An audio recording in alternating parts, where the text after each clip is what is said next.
Deduzco que la mataron antes de su baño de cemento. ¿Sí? ¿Cómo? Fue apuñalada. Al menos unas 12 veces. Con un destornillador, quizá una escarpia. No. Las muescas de sus costillas son infrecuentes. El instrumento tenía que ser ligeramente curvado, con una especie de filo dentado, como los dientes de un cocodrilo. Lo que mató a esa chica no era un arma convencional.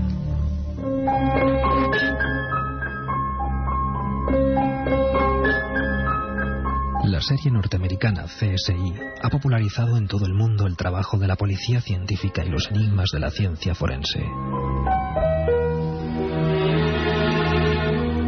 Hoy, en Milenio 3, nos preguntamos si existe el crimen perfecto, el asesinato desafiante que nadie, ni el tiempo ni la tecnología han logrado resolver.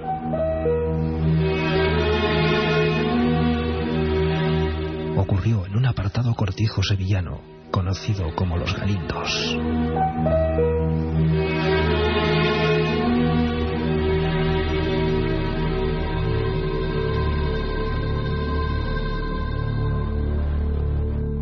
Había transcurrido más o menos un mes de aquel 22 de julio de 1975, cuando alguien, con sangre, pintó algo en la pared del cortijo de Los Galindos. Lo hizo con rabia, como intentando pedir justicia. Trazos firmes en la pared encalada. Y allí, durante mucho tiempo, quedó aquel inesperado y macabro grafiti. Cortijo de Los Galindos, a 53 kilómetros de Sevilla, a 500 justos de Madrid. Aquella pintada decía: aquí mataron a 5. Uno de los casos más extraños, quizá el más extraño, de la criminología española. Estamos todos, pues, entusiasmados con la serie CSI, que nos muestra la vida y milagros de la ciencia científica en el aspecto forense, de la policía científica. Realmente hay casos que nos parecen dignos de película. Hay historias, bueno, que nos cuesta creer. Y nos hemos preguntado, y nos hemos puesto a trabajar todo el equipo, para saber si en España, en los viejos archivos, en antiguas fotografías, todavía en recuerdos de un pueblo, existen casos dignos de esa ficción. Lo hemos encontrado ahí, en Los Galindos, y Katia Rocha, Carmen Porter, Carlos Barroso, este que os habla, Iker Jiménez, y don Antonio Bravo, a los mandos de esta nave, desde el control técnico. Vamos a contaros hoy todo lo que pasó. Si las últimas semanas las hemos dedicado a la pura y dura actualidad, con los últimos hallazgos de Belmez, antes con el misterio de los cosmonautas, después con las operaciones de la CIA y el rock, ahora vamos a ir al pasado, porque el pasado, mientras no se resuelva, sigue siendo presente, y el misterioso crimen, la matanza de Los Galindos, sigue siendo un enigma pendiente. Cuentan que hacía 49 grados de temperatura aquel día, muy cerquita del pueblo de Paradas, en Sevilla. Un pueblo, además, que había ganado recientemente el certamen de pueblos bien cuidados que hacía el Ministerio de Turismo. Gentes que nunca habían sido sobresaltadas por nada, que nunca habían, bueno, vivido un drama como el que les iba a tocar pasar. Hacia la hora de la siesta, entre las 2 y las 4, no se sabe muy bien, alguien entra en el cortijo Los Galindos, una propiedad comprada por los marqueses de Grañina en 1950. ¿Cómo se enteró la gente de que algo extraño había ocurrido en esa hora de la siesta? Al parecer, 2 miembros de la Guardia Civil y 5 trabajadores del cortijo que estaban acuchillando olivos a unos 2 kilómetros ven 2 columnas de humo. 2 columnas de humo densas, que conforme uno se acercaba, olían mal, nauseabundas. Cuando llegó la Guardia Civil no podía dar crédito a sus ojos. Había 2 hombres, parecían 2 hombres, luego supo que era un hombre y una mujer, con los brazos en cruz. Estaban carbonizándose. El fuego los había reducido al tamaño de 2 muñecos.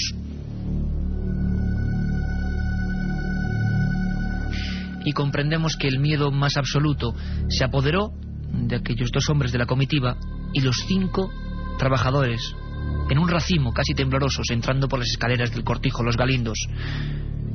Había una perrita propiedad del capataz, el señor Manuel Zapata, y tenía el pecho y las patas llenas de sangre, y estaba dejando sus huellas impresas en las losetas del cortijo. Parecía que rascaba una puerta, que indicaba algo. Había un candado cerrando esa puerta. Se abrió y apareció otra figura, la de una mujer, Juana Martín Macías, 33 años, brazos en cruz, tumbada encima de la cama y con la cara tan destrozada que parecía una máscara de goma.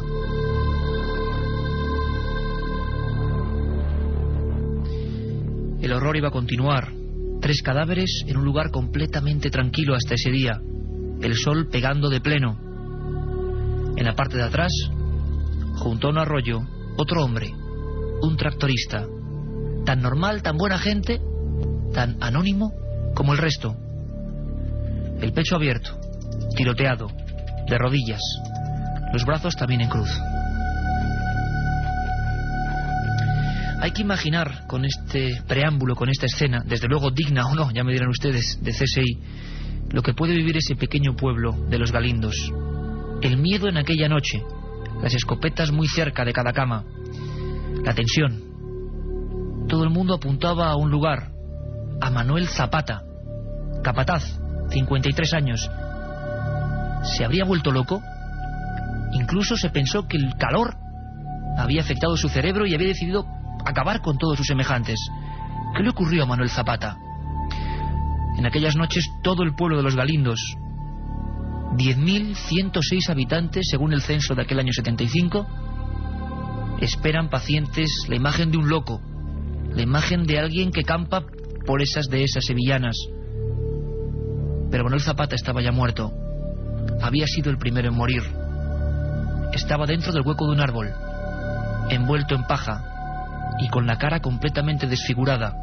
Alguien le había introducido en el rostro unas 20 veces el garfio, el pincho, el gancho de la pala de un tractor. Ocurrió en Los Galindos, allí donde una pintada pedía justicia, justicia que no ha llegado. Este caso está considerado como el crimen perfecto. En 1995, en ese mes de julio, los juzgados de Sevilla prescriben los miles de folios de esta historia. Ya no puede haber culpables ni pruebas, pero sabemos, Milenio 3 lo sabe, la policía lo sabe, que alguien que quizá nos está escuchando sabe toda la verdad. Milenio 3 es un programa sobre lo desconocido, tan amplio, tan apasionante. No solo lo paranormal, sería reducirnos mucho. Tenemos una vía de contacto, un lazo de unión con todos vosotros. Milenio 3 con número @cadenaser.com. Milenio 3 con número @cadenaser.com. Podéis escribirnos con vuestras peticiones, sugerencias y, ¿por qué no?, quizás intentando descubrir qué pasó aquí. Nosotros de momento hemos llamado a un viejo amigo, Salvador Ortega Mayén, ni más ni menos que jefe de la Brigada de Investigación Criminal de Sevilla, la persona a la que le tocó investigar ni más ni menos que el crimen de Los Galindos. Llevaba técnicos y avances propios en aquel año 75, aprendidos de Scotland Yard y del FBI, pero se encontró entre el caso probablemente más difícil de su historia, un caso que luego, como veremos, se convirtió en una maldición para muchas personas. Todo el pueblo convencido de que alguien que no se encontraba entre los 4 cadáveres primeros era el culpable, y de repente aparece, envuelto en paja, como hemos dicho, con la cara brutalmente masacrada. ¿Qué estaba pasando?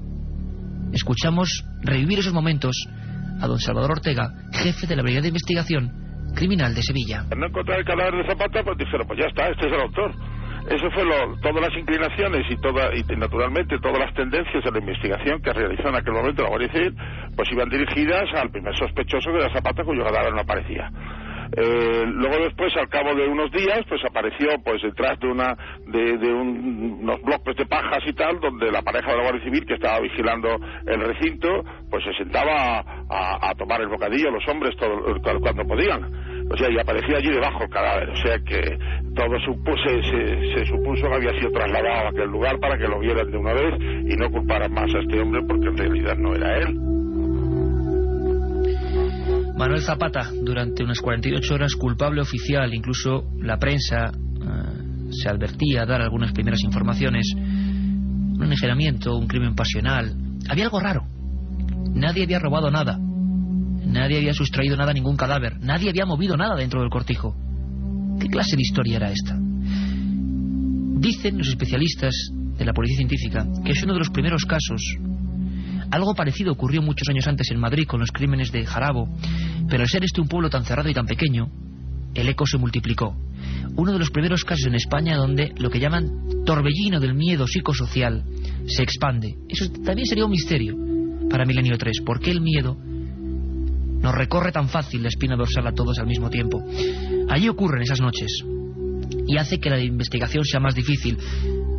Todo el pasillo principal de ese oscuro cortijo Los Galindos aparece con rastros de sangre, probablemente del cuerpo de Juana. ¿Por qué la han encerrado en una habitación? ¿Por qué han cerrado el candado? ¿Por qué la han puesto con los brazos en cruz? Con la cama sobre la almohada, con la cara sobre la almohada, con una especie de expresión que ya es imposible de vislumbrar porque está completamente deformada. En esos días las teorías corrían por todo Paradas y todo el Aljarafe sevillano y todos los pueblos de la provincia. Había que justificar qué había podido pasar. Cuando el supuesto asesino aparece, se habla de todo. Se habla de un supuesto mendigo, barba desaliñada, descalzo, que había pasado por allí. Pero ¿cómo es posible que una sola persona hubiese matado a 5, 3 de ellos de gran corpulencia, en apenas minutos dentro de un cortijo? ¿Cómo ninguno había escapado? Hemos llamado a Paradas, un pueblo envuelto en silencio. Hemos hablado con sus vecinos. Juan León es uno de ellos que tiene vivo el recuerdo de lo que pasó. Se habló hasta de ovnis, de objetos encima del cortijo, por fuerte que suene, como una de las más delirantes teorías. No era poco frecuente que la prensa sevillana hablase de este tipo de avistamientos en la época e incluso se relacionó con el asunto. Escuchamos a Juan León. Por todas las puertas de las casas cerradas, las ventanas cerradas y todo el mundo aquí asustado. Un ovni que había venido y que lo habían matado. Se llegó a hablar de ovnis incluso. También, de ovni de todo. No se olvida, no se olvida. A nosotros nos conocen fuera del pueblo por la muerte de los Galindos. Ese pueblo evidentemente marcado por la tragedia desde entonces, una tragedia sin ningún tipo de solución. No hay un caso igual probablemente en Europa, con 5 cadáveres en un lugar tan pequeño que no hay una sola huella. Salvador Ortega continuaba las investigaciones. Había nerviosismo y ganas por resolver el asunto con las mejores técnicas de la época. En un principio se piensa que puede haber otro culpable. Se sabe a los pocos días que esos 2 pequeños muñecos, gracias a la acción del fuego, eran José González y su esposa Asunción Peralta, también trabajadores del cortijo. Y se piensa que ese José González, tractorista, persona bastante enclenque en cuanto a complexión física, pudo haber hecho la matanza y luego haberse suicidado. Salvador Ortega piensa lo contrario. Empieza a investigar y piensa que incluso puede ser el primero que murió. Se habla ya, y lo hace Interpol, de por lo menos 2 o 3 personas. Pero lo que sí es cierto es que pudimos poner en pie que habían intervenido más de 2 personas, posiblemente 3, pero una sola no. O sea, seguro 2 y posiblemente 3, pero una sola no intervino en el tema. Y además, pues se utilizó para ello, pues una de las piezas del gancho, el pico que le llaman, una de las piezas que hace tope con el engranaje de uno de los tractores. Y con esa pieza de empacadora alguien sembró el terror cuando era la hora de la siesta en Paradas aquel 22 de julio del año 75. Alguien, o varios, que quizá están todavía vivos y que desde luego no obraron sin ningún móvil aparente, sin ningún móvil económico. La venganza, la pasión eran personas completamente normales las que trabajaban allí. José Manuel García Bautista es nuestro corresponsal en Sevilla y se ha marchado hasta la mismísima puerta del cortijo Los Galindos y ha palpado y ha sufrido el silencio y la cerrazón hasta de los medios oficiales. José Manuel García Bautista, buenas noches. Buenas noches, Iker. Efectivamente estuvimos en Paradas esta semana, mi compañero Rafael Cabello y yo, investigando y poniéndonos tras los pasos de cómo estaba el tema hoy en referencia a los Galindos, y nuestra sorpresa fue que nos encontramos con un pueblo cerrado herméticamente a facilitar información sobre este tema. Consultamos en el ayuntamiento, policía local, guardia civil, otras fuerzas vivas, digamos, del pueblo, y todas las respuestas fue igual: mejor que dejéis el tema tranquilo, olvidadlo, porque el pueblo quiere olvidar esto. Esto pertenece a la España negra, a la España rural, a una época cercana y a la vez lejana en la que se produjo el simple asesinato de los Galindos. Y la verdad es que, tal y como está el asunto, en el pueblo es silencio y ganas de olvidarlo de un caso, el de los Galindos, muy lejos de estar desde luego solucionado. Sin embargo, Milenio 3 ha querido, gracias a la labor de Katia Rocha, Carmen Porter, Carlos Barroso, pues romper de alguna forma el viejo silencio de las familias que aún viven pues con esa duda eterna. ¿Qué ocurrió y por qué? Dentro de un momento vamos a hablar con algunas de las personas, concretamente con la familia de José González, la persona que, según los forenses, primero murió envuelta en llamas, brazos en cruz, en aquel cortijo. La otra realidad. Milenio 3, en la cadena SER. Si quieres viajar a lo desconocido, no dejes de leer El Archivo del Misterio de Iker Jiménez, los libros del tercer milenio. Colección El Archivo del Misterio de Iker Jiménez, publicado por Editorial Edad. Próximos títulos ya a la venta: La Sábana Santa de Carmen Porter, Casas Encantadas de Francisco Contreras, El Secreto de la Gran Pirámide de Manuel Delgado y Vampiros de Miguel Gómez Aracil. Un programa que se sumerge en el otro lado de la realidad. Milenio 3, con Iker Jiménez y todo su equipo en la SER. Y esta sintonía que nos pone don Antonio Bravo significa que vamos ya con el avance, antes de proseguir con el tema tenebroso, auténtico, digno de CSI, pura investigación policial y misteriosa, por supuesto. Vamos a hablar de lo que tenemos de 3 a 4. Sabéis que Milenio 3 es un programa con un horario misterioso, como no puede ser de otra forma. Hacemos de 10:30 a 11 y continuamos de 3 a 4 con un montón de cosas. Carmen Porter. Buenas noches, Iker. Esta madrugada nos iremos hasta Málaga, más concretamente hasta Mijas Pueblo, donde 3 chicos, Manuel y Óscar Ruán y Manuel Martín, pudieron observar y grabar un objeto volante no identificado hasta el momento. Este es un pequeño avance de lo que podremos escuchar en el programa de madrugada. Lo estoy grabando y brilla mucho. Se mueve bien, ¿eh? Sí que se mueve. Se mueve bien. ¿Qué hora es? Las 11 menos cuarto. También tendremos al hipnólogo Ricard Bru para hablarnos sobre sus últimas investigaciones en Belmez y, como siempre, en nuestras secciones. Carlos Barroso, que nos lleva de viaje, Katia Rocha y sus leyendas urbanas, el informativo y muchas más cosas, Iker. Un viaje en busca del misterio. Milenio 3, en la SER. Hemos dicho que ese pueblo, como es lógico y comprensible, se ha envuelto de un silencio que a veces acompaña a los hechos de difícil solución. Recuerdo que Los Galindos permanece como caso típico de matanza impune, sin la más mínima sospecha aparente y desde luego con ya la certeza de que los responsables no van a purgar sus penas. Hemos puesto el micrófono de la cadena SER en el corazón de ese lugar y queremos hablar con una de las personas que más veces se ha levantado para intentar pedir justicia y sobre todo que no se olvide esta historia, una historia única en la criminología mundial según Interpol. Tenemos ya al otro lado del telefónico a Manuela González, hermana del primer tractorista muerto en Los Galindos, José González. Manuela, buenas noches. Buenas noches, bien, ¿y usted? Pues aquí estamos un poco, pues sobrecogidos con la historia que pasó en Los Galindos. Aquello usted, imagino que no lo podrá olvidar nunca, ¿verdad? Nunca, cada día nos acordamos más ahora. ¿Se acuerdan de aquello perfectamente, no? Sí, como si fuera sido ayer. Como si hubiera sido ayer. Mucho miedo. ¿Qué pasaba? ¿La gente se cerraba en los cortijos? ¿La escopeta de caza bien cerca? Sí. Había susto, mucho susto. Y la pregunta, Manuela, es, ¿se han imaginado quién pudo hacer todo esto y por qué? Hijo de mi alma, yo ojalá lo supiera, que se lo diría volando, pero yo no me digo que eran los 5 que mataron. De los 5, ¿a cuál más bueno? No había uno malo. Los matan, hablan de ellos, le echan la culpa y no lo defiende nadie. Ni los amo. Los amos al revés. Los amos querían, vamos, que no pareciera. En todo este tiempo la policía y los investigadores, ¿qué les han dicho? La policía se portaron muy bien, pero cuando llegaban al sitio, pues ya se quedaban, otra vez, ya se afloaban.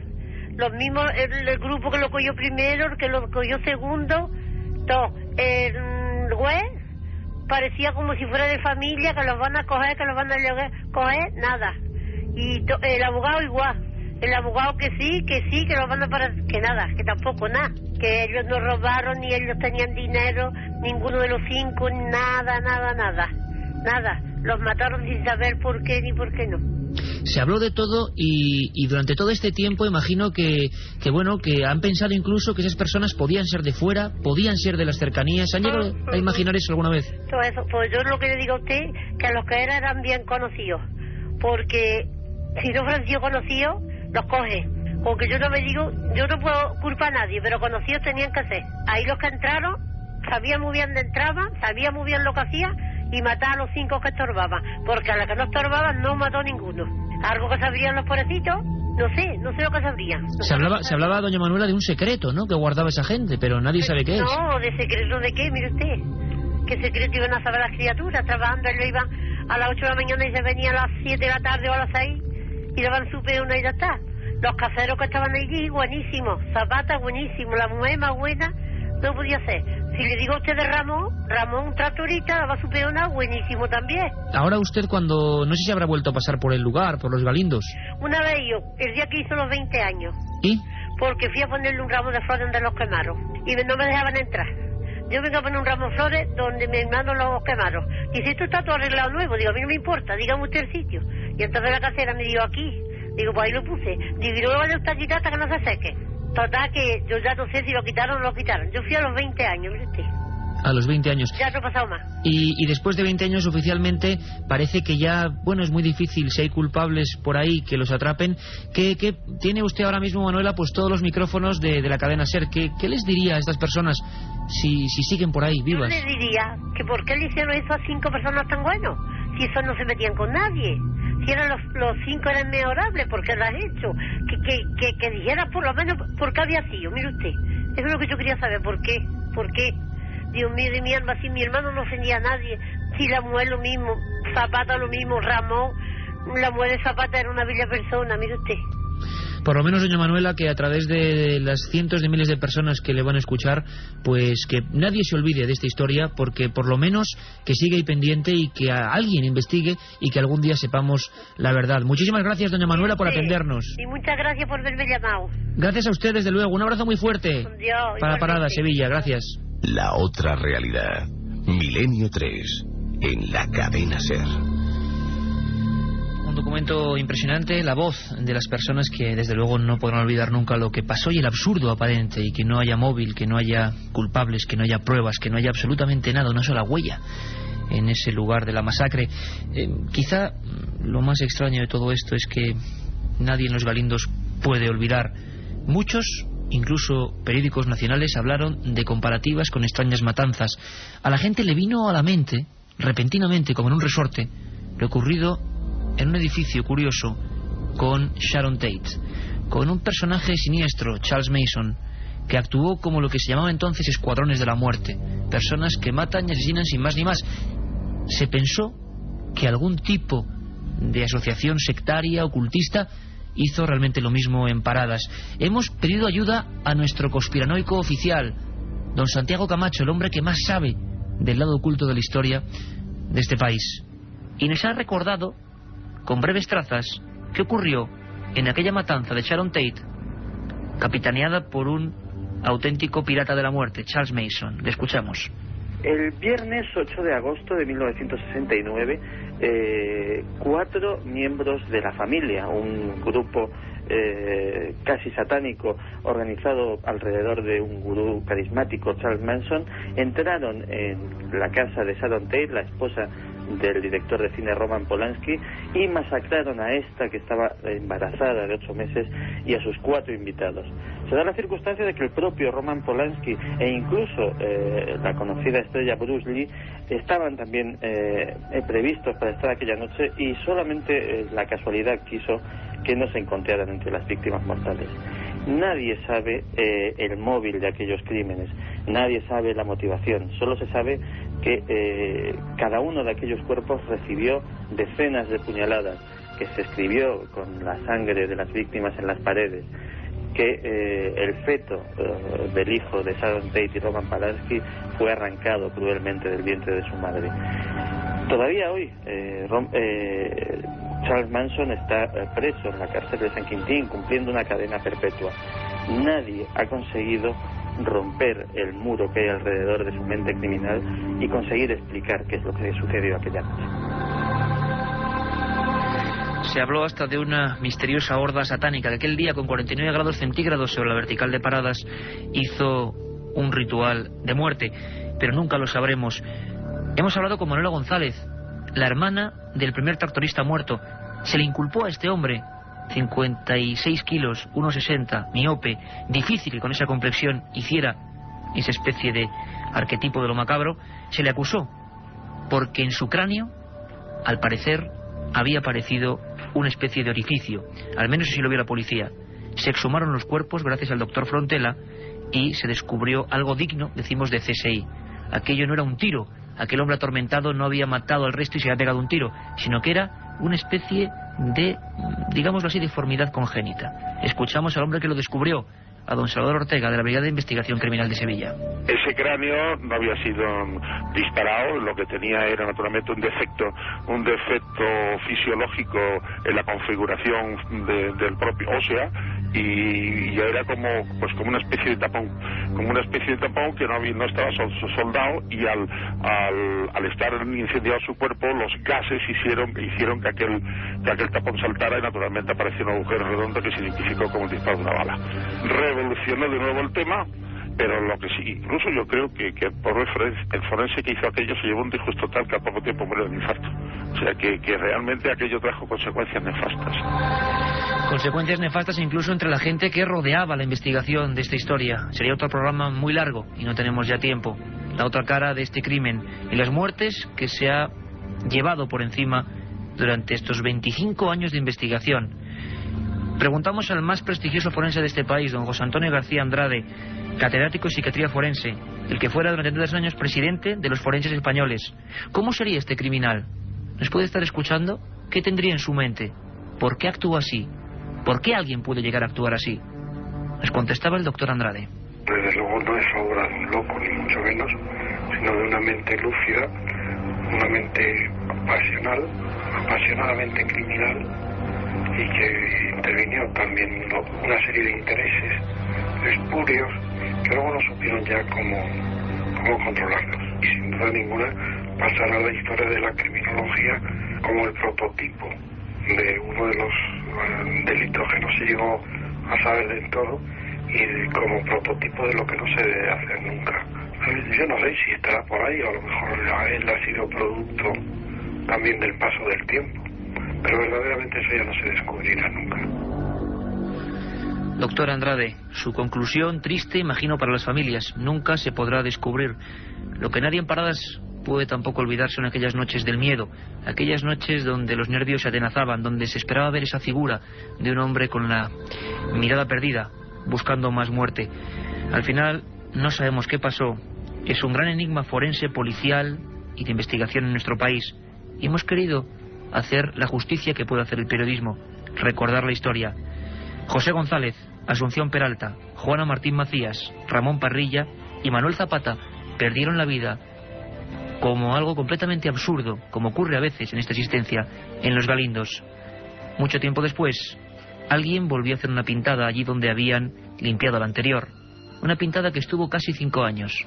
Una pintada de sangre. Los Galindos, aquí, mataron a 5.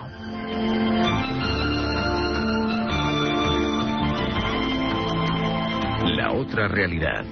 Fenómenos extraños. Misterios sin resolver. Milenio 3. En la SER.